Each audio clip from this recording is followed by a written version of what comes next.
안녕하십니까. 헝가리 부다페스트 워킹 트립 가이드 앤드류입니다. 만나서 반갑습니다.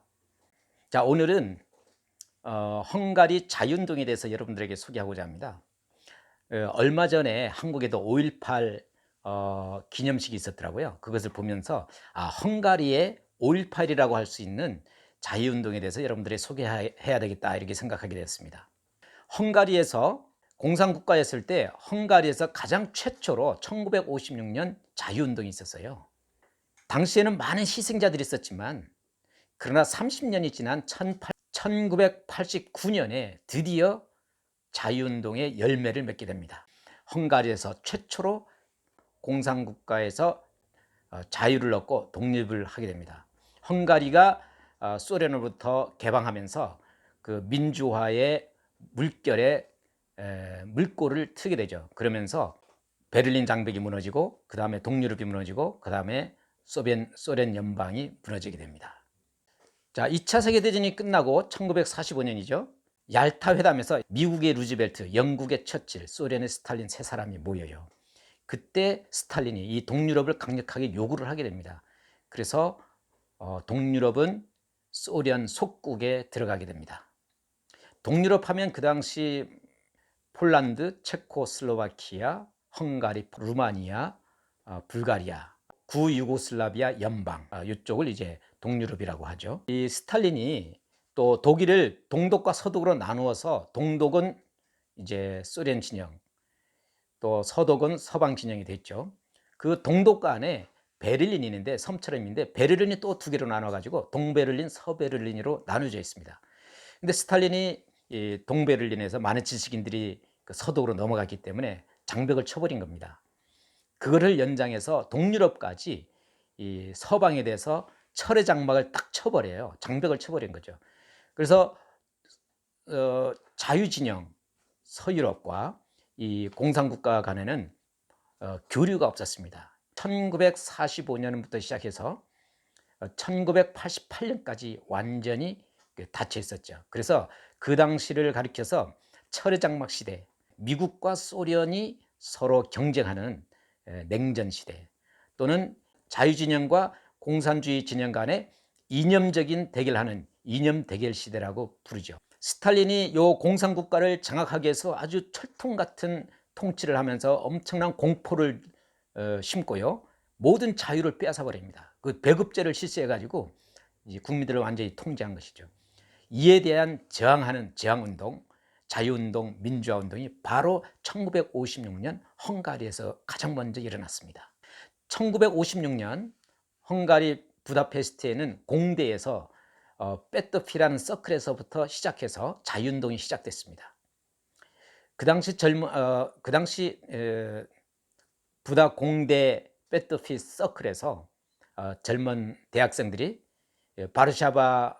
바르샤바의 그 자유운동을 지지하면서 이 운동이 시작되는데, 언론의 자유를 주장하고, 소련 정부는 러시아로 돌아가고, 헝가리 공산연맹 코민테른 탈퇴를 주장하고, 또 공산국가들의 군조약인 바르샤바 조약 탈퇴를 외칩니다. 학생들이 자유의 다리를 지나서 국회의사당 앞으로 갑니다.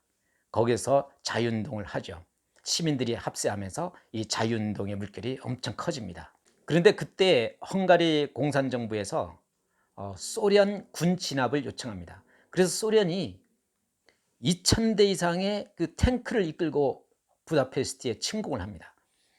그래서 그 당시 젊은이들을 향해서 그냥 쏘아버리죠.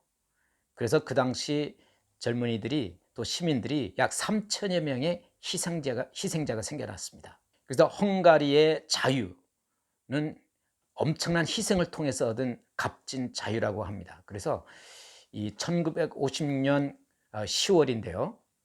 10월 23일인데, 이날을 헝가리에서는 1년 중 가장 큰 행사 중에 하나고 가장 큰 축제 중에 하나입니다.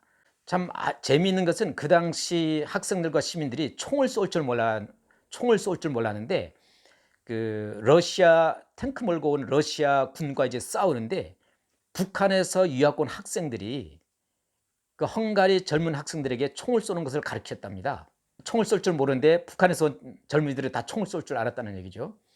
근데 공산국가에서 대항해서 자유운동을 일으키는 헝가리 젊은이들에게 공산국가에서 온 북한 학생들이 총 쏘는 것을 가르쳐줬다는 것도 또 참 재미있는 그 아이러니한 이야기입니다. 그 당시 한국에서는 김춘수라는 시인이 또 이 자유운동에 대한 저항하는 시를 쓰기도 했고요. 유엔 사무총장이었던 반기문 씨가 학생이었는데 헝가리 공산정부에 대항하여서 그 항의하는 편지를 쓴 적이 있습니다. 1956년 자유운동 때. 그래서 유엔 사무총장이 됐을 때 헝가리에서 부다페스트 명예 시민증을 수여했습니다. 당시 자유운동을 했던 국회의사당 앞에 그 기념비가 있는 곳을 보여드리겠습니다. 자, 영상으로 보이시죠? 요 벽에 뭔가 동글동글한 게 붙어 있죠? 이게 농산부 건물인데 국회의사당 앞에 있습니다. 자, 이것은 당시 3천여 명의 희생자들을 기념한 기념비입니다. 총알 모양의 컨셉으로 이 기념비를 만든 것이죠. 자, 위에 뭐라고 써졌냐면 1956년 10월 23일 피비린 나는 목요일 희생자들을 기념하면서 산자들이 이렇게 쓰여 있습니다. 자, 여기는 이제 바로 길가인데 사람들이 오고 가면서 그때를 항상 생각할 수 있도록 길가에다가 만들어 놨는데, 자, 국회의사당 저 바로 앞에 가면 기념관인데 거기를 한번 또 보여드리겠습니다.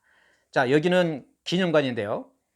여기가 입구입니다. 그 입구 옆에는 또 총알 모양으로 당시 총으로 쏘았던 모습들을 여기다가 조각해 놓은 것입니다. 소련군이 들어와서 진압을 해버렸기 때문에 이 자유운동이 실패를 했지만, 그러나 이게 기폭제가 되어서 13년 후에 체코 자유운동이 일어납니다. 이것을 프라하의 봄이라고 그러죠. 소련이 바르샤바 군사조약을 움직여서 전 공산국가들이 프라하를 침공해서 진압한 사건입니다. 그 당시 서방 한 기자가 과연 프라하에 자유의 봄, 민주의 봄이 올까라고 기고를 했는데, 그 봄이라는 단어가 오늘날까지 자유운동, 민주화운동의 상징이 됐죠. 그 후로부터는 프라하의 봄, 튀니지의 봄, 아랍의 봄, 우크라이나의 봄, 이런 말을 붙이기 시작한 것입니다. 자, 헝가리가 이렇게 가장 먼저 그 자유운동을 일으킨 데는 여러 가지 이유가 있는데, 유럽에 들어와서 주변 나라에 엄청난 그 침략과 시련을 겪은 나라입니다. 그러면서 이제 민족의식이 강해진 것이죠. 13세기에 몽골이 1년 지배를 했고요. 또 16세기에는 터키가 들어와서 150여 년을 지배하고요. 터키를 몰아낸 오스트리아가 또 160여 년 정도 지배를 합니다. 그러면서 헝가리인들에게는 자유에 대한 갈망이 점점 커지게 된 것이죠. 그때 오스트리아에 대항해서 독립전쟁을 일으키는데, 독립전쟁 할 때 지도자 중에 한 사람이 23살 난 청년이 있습니다. 이 사람이 헝가리 민족 시인인데요. 지금 헝가리 초등학교에 보면 이 사람의 시가 가득합니다. 그 사람 이름이 빼토피 샨도르라는 사람입니다. 이 빼토피 샨도르는 1800년대 오스트리아 지배로부터 독립을 위해서 싸우라고, 젊은이들에게 싸우라고 쓴 시가 있습니다. 사랑과 자유에 대해서 시를 썼습니다. 미국의 헨리 패트릭이 자유 아니면 죽음을 달라 뭐 그런 얘기도 했는데, 프랑스 대혁명의 그 투쟁도 사실은 자유를 위한 투쟁이거든요. 그 프랑스 대혁명의 그 슬로건이 자유, 박애, 평등이었습니다.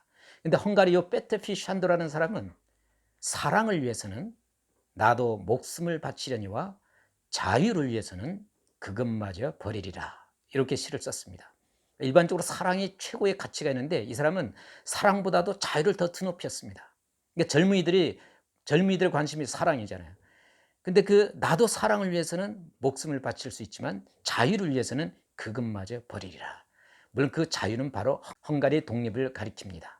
그래서 이 사랑과 자유에 대한 그 영화가 그 헝가리에서 나왔는데 굉장히 유명하고 감동적입니다. 사랑과 자유.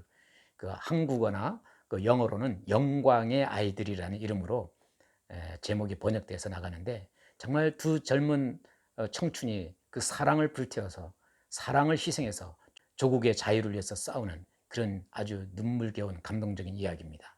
자, 요 빼뜨피 샨들의 사랑과 자유, 바로 부다 공대 서클이 바로 이 베트피스 샨도르 서클이었습니다. 그 자유를 위해서 헝가리 젊은이들이 자유운동을 1956년에 시작한 것이죠. 그래서 당시는 실패했지만 30년 후에 1989년에 드디어 자유운동의 열매를 맺게 됩니다. 헝가리가 또 가장 먼저 공산국가로부터 최초로 자유, 독립을 쟁취하게 됩니다. 자, 오늘은 여기까지 하겠습니다. 다음에는 그러면 당시 공산국가들이 어떻게 와르르 무너졌는가, 그 과정을 여러분들에게 소개하도록 하겠습니다. 그 당시 소련 서기장이었던 고르바초프에 대해서도 좀 얘기하고요. 공산국가에 가장 먼저 들어왔던 김대중 전 대통령이나 노태우 전 대통령에 대해서도 얘기하고요. 여러분들에게 또 재미있는 이야기를 영상으로 소개하겠습니다. 자, 구독은 무료입니다. 구독하는 거 잊지 말아 주시고요. 또 이에 대한 궁금증이 있으면 댓글로 달아주는 것도 잊지 말아 주세요. 자, 그럼 다음에 봬요. 감사합니다.